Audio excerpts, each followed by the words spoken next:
ደላደልኩኝ ወዳጅ አገኘው እፎይ የሚያስብል የሚመች ነው ጊዜ አይቶ አይርቅም ሁልጊዜ ያው ነው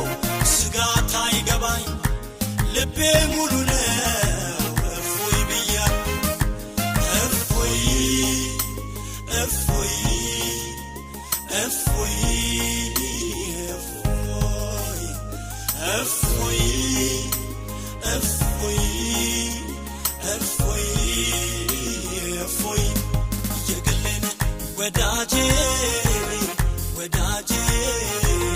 ወዳጄ የራሴን ወዳጄ